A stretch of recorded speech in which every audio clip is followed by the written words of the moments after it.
한스의 로마서 이제 15장으로 왔습니다. 자, 교회 안에서 강한 자로 살기. 이게 좀 제목이 어때요? 제목이요? 예. 참 아이러니하네요. 자, 강한 자로 살면은 집에서 누가 강합니까? 집에서요? 예. 각 집안마다 틀리겠지만 엄마 아빠가 강하지 않나요? 그렇죠. 근데 사실 현실은 누구 고집대로 돼요. 아이들 고집대로 되는 것 같죠? 네. 사실은 크게 돌아가는 게 다르죠. 자, 이제 냇물이 이제 바위 틈으로 흐르는데 바위가 물을 막고 있죠. 네. 그럼 뭐 바위가 강합니까? 물이 강합니까? 바위가 강한 것 같은데 물이 강합니다. 자, 한번 봐요. 자, 오늘 우리 한서는 뭐라고 이야기했는지 한번 볼게요. 네. 하나님의 구원 언약 선포는 그분의 은혜를 따라 온전한 선물로 세상에 부어진다. 또한 은혜의 부어짐과 동시에 죄악으로 완전히 죽은 그분의 언약 백성들에게 하늘의 생명을 주어 창조의 안전한 길로 들어오게 하신다. 그러므로 하나님의 구원 언약은 인간의 그 어떤 가능성으로부터 출발하는 것이 결코 아니다. 그리고 인간이 살던 집을 적당히 고쳐 살게 하는 것이 아니라 살던 그 집을 산산이 부숴버리고 새 집으로 이사 가게 하는 것이다. 자, 이제 15장인데요. 믿음이 강한 우리는 마땅히 됐어요? 마땅히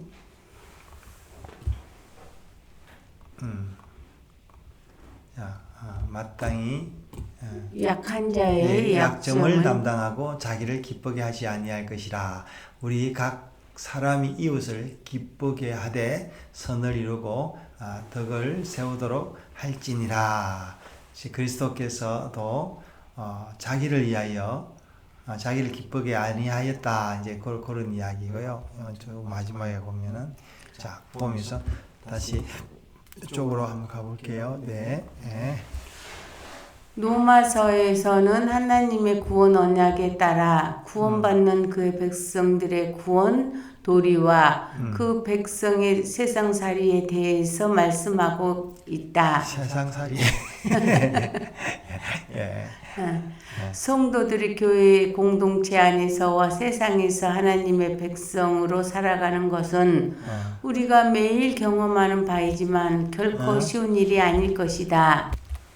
예수 믿는 성도로서 정체성을 가지고 말씀을 따라 살아가는 방법이 그야말로 여러 길이 있는 것 같기 때문이다. 세상의 빛과 소금이 되라. 성령의 열매를 맺고 살아라.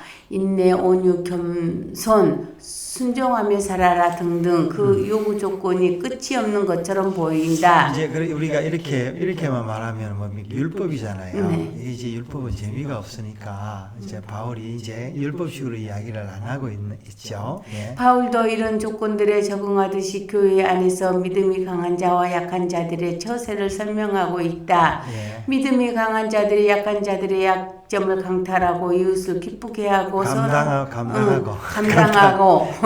예. 이웃을 기쁘게 하고 선을 이루라고 한다. 더 나아가 인내와 이로와 소망의 하나님을 따라 한마음 한뜻으로 아버지께 영광을 돌리라고 한다. 그런데 실제로 우리가 인내하고 하나님께 영광을 돌리는 일이 가능한 일인가? 자, 인내하고 하나님께 영광을 돌린다. 우리는 뭐를 해서 하나님께 영광을 돌리려고 하지 기다려서 하나님께 영광을 돌리려고 안 하죠. 물론 인간들은 자신의 영예를 위해서 참으려고 하는 것이 인간의 본성이다. 그런데 이러한 인간의 본성적 성품이 성경이 말하는 언약 백성들의 참모습이 아니다. 이러한 본성적 드러남은 성경이 말하는 인간의 품성이 아니라 자기 집착, 자기 집념, 자기 만족일 뿐이다. 인간의 구원 도리와 세상 속에서 성도의 삶을 나타낼 때는 항상 하나님의 창조 목적을 따라 그분의 의도를 분명히 알아야 한다. 그러므로 성경이 말하는 인내는 구원받은 언약 백성들의 모습에서 내가 아닌 하나님의 창조 목적이 드러나게 하는 것이다. 자, 그래서 이제 인내하는 방법을 이야기를 하는데 네. 내 어떤 디자인이 드러나는 게 아니라 하나님의 창조 목적이 드러나는 것이다. 이 지금 우리 한서님의 놀라운 이 참 발견입니다. 네. 내가 가진 것으로부터 잘 참고 잘 견딜 수 있다면 그것은 자기 자랑과 자기 점수가 될 수밖에 없는 것이 아닌가.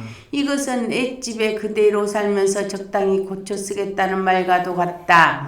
다른 형제보다 자신이 조금 더 잘 참는 것 같으면 자신은 강한 자가 되어 자기가 지킨 그 법으로 형제를 핍박하게 되는 것이다. 자, 와. 예.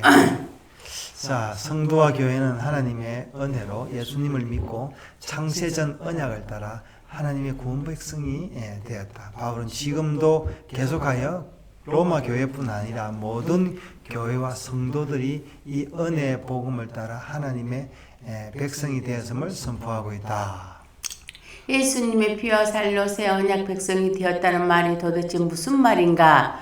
그것은 한 죽음으로 새 생명이 시작되었다는 말이다. 예수님의 죽으심이란 말은 예수님 안에서 이미 이전 것은 지나고 새 피조물이 되었다는 말이다.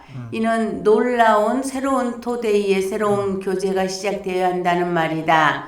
하나님의 은혜의 시간 안에서 무슨 강한 자, 약한 자가 따로 존재할 것이며 내 뜻이 따로 존재할 것인가. 세상에서 내가 하나님의 지혜로 이런 모습들이 분별될 때는 내가 하나님의 은혜를 좀 먼저 받은 것이 뿐이지 그들보다 내가 더 우월하거나 강한 것이 아님을 알아야 한다. 한 생명 속에서 부모와 자녀는 강한 자가 약한 자가 되고 약한 자가 강한 자가 되는 것을 서로 시기하거나 비난하지 않는다. 자, 이제 우리가 지금 손주 데리고 사는데 우리 집에 제일 강한 자가 손주입니다. 그렇죠. 예. 강한 자가 기쁨으로 기꺼이 약한 자가 된다. 바울은 성도의 모든 성품의 시작점이 하나님의 은혜로부터 시작된다면 형제의 약점에서 주님의 마음을 잃게 될 것이라고 한다. 1절의 약점이란 말은 비판이나 비난을 이한 말이 아니다. 이 약함에서 우리 이외 약해지신 주님의 모습도 우리 이루어 나가란 말이다. 바울은 이런 하나님의 은혜와 긍휼의 증거들이 열방에 이르게 될 것이고 교인은 이런 하나님의 섬긴 마음을 온 땅에 증거하는 일에 마음을 다하라고 하고 있다. 예, 자, 교회 공동체가 한 마음으로 하나님께 영광을 돌리고 서로 같은 뜻으로 하나가 되는 것이 하나님의 가장 큰 뜻이요. 이런 하나님의 뜻이 이루어지기 위해서는 성도와 교회의 기억 속에 새로운 은혜가 창조되어야 한다. 그래서 사실은 하나님 말씀이 교회 안에 계속 있어야 되는 거죠. 그래서 이 아이들 울음소리가 있어야 되지만 중간중간 뭐예요? 부모님의 꾸짖음이 있어야 되는 겁니다. 그리고 이 기억들이 계속 고백되어야 한다. 이 일은 하나님의 은혜로 부어진 성령님의 능력으로만 가능한 일이다. 그래서 성도는 하나님의 은혜의 도우심을 영원히 사모해야 한다.